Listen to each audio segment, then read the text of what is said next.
So to see the United States, well, in particular the SEC, and I'll say the Biden administration's approach to crypto, I think, has been deeply flawed. And it's not really just the SEC, right? You have you've read about Operation Choke Point 2.0. Yeah. I personally have been debanked. I think a lot of crypto companies have trouble getting bank accounts.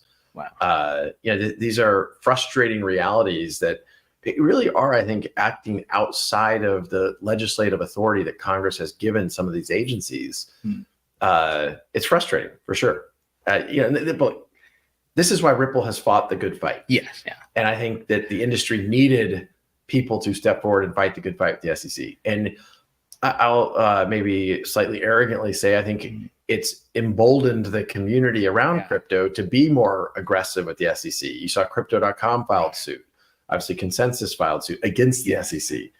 And so obviously the SEC has lost more than a few times when it comes to their crypto approach. You have, I'm going to mispronounce the commissioner's name. A recent commissioner was on CNBC, and he said, Mark Ueda? Yes, Ueda, thank you.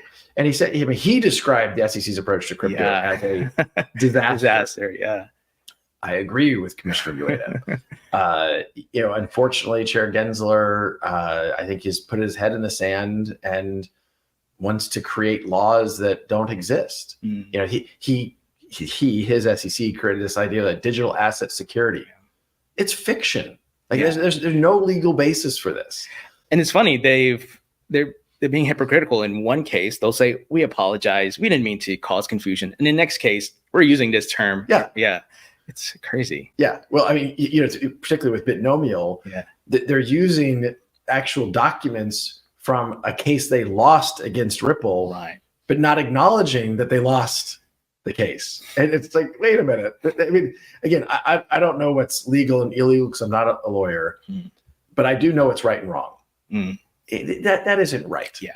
That isn't appropriate. The United States government should not be picking winners and losers in a market. That isn't the government that the United States, that we all as U.S. citizens, I think, believe in. Right. And, people forget that before the SEC got involved in the ETH, is it or is it not a security, and is around 2018, XRP was the second most valuable digital asset. I remember that. The SEC gets involved. They kind of give upward pressure to ETH. They give downward pressure to XRP.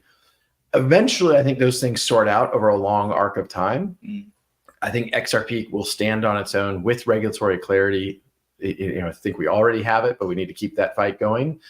But XRP serves a very compelling use case around payments, given its speed, given its low cost, given its scalability.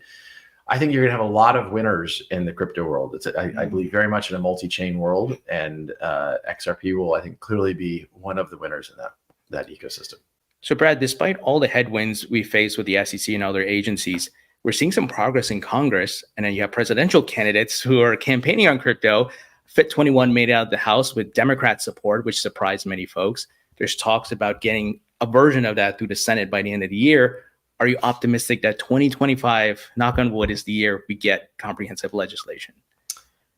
Yes. I thought you were going to say 2024. There is still talk that something gets through the Senate this year, and that I'm not as optimistic about. I want to believe, but I think that's going to be tricky.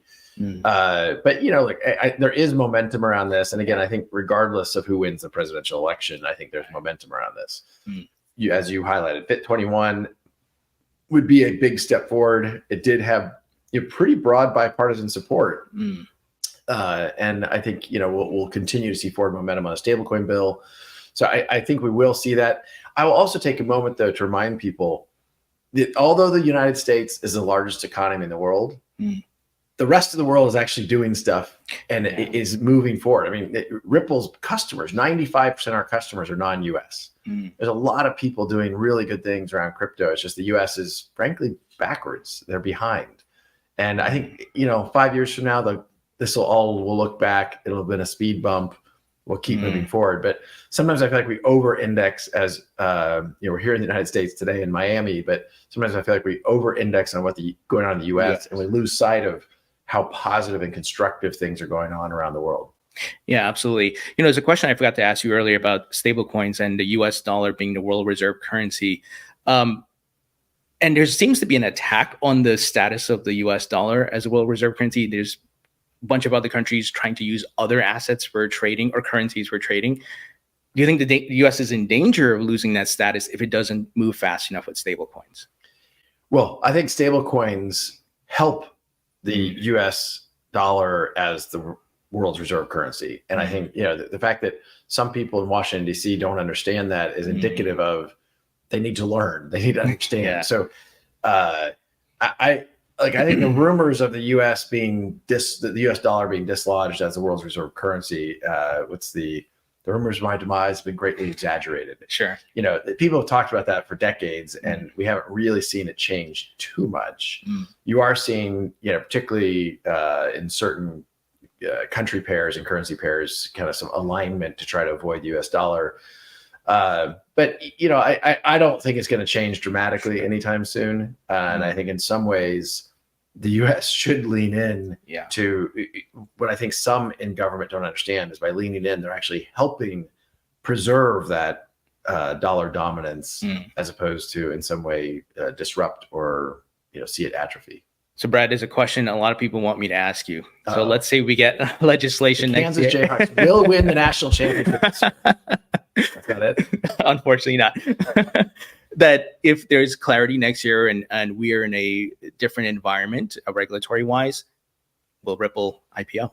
I mean, look, an IPO has not been a high priority for us. And part of that is because the SEC is not our friend. I'm not really popular. They don't have like pictures of me in the halls of the SEC, unless they have dartboards on them maybe.